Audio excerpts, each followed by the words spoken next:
کدام نمود حج رو کنیم بهتر است؟ شما از جده به کجا می روید؟ با همون مکه. به مکه باشد شما از داخل هواپیما یاد میکنید. عمره نیمو کرده از اید؟ شهر عمره خاک الحمدلله به رحمت الله کدام وقت میسر شد ما رفتن میگیریم اینجا ما به نزدیک است نیمو هواپیما به نمیشینیم ما همینجا زندگی میکنیم اقامه همینجا را داریم. در کجا؟ در کدام شهر؟ همین شهر جیده ده. جده ده. جده می رفته باشید اگر که های حج روید اگر یا برای حج فقط حج نیت کنید یعنی حج افراد کنید شما که عمره بسیار میکنید حج افراد کنید یعنی خالص حج خودش به عمره. حضرت عمر مردم جنگ میکردن که حج تمتع نکن گفته حج افراد کن میگفت اگر هم کس حج تمتع کند میزدن.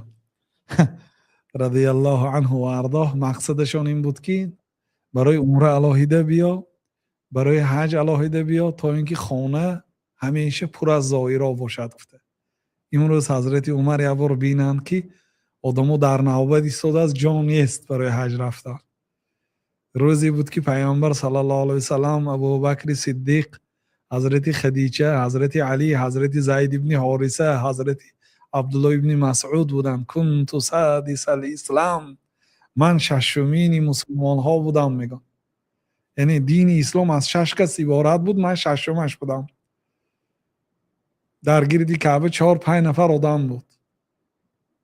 امروز بینید جای قدممانی نیست. چقدر آدم ها در نوبت ایستادن ولی نوبت هاشون ناآمده است. حضرت عمر همین خیلی میگفتن برای حج علاهیده بیا برای عمره علاهیده بیافته. نه امروز دیگر پر شد خانه الله تعالی. امید میکنیم که الله تعالی به این مسلمان ها اون صفت مسلمان هایی که پیشتر داشتن عددشان کم بود ولی دنیا رو میل ارزانیدند، یک اخلاق و یک دینداری و اعتقاد و ایمان داشتن که برابر کوه بود. الله تعالی دوباره عزت و شرف و بزرگی را به این امت دوباره برگرداند.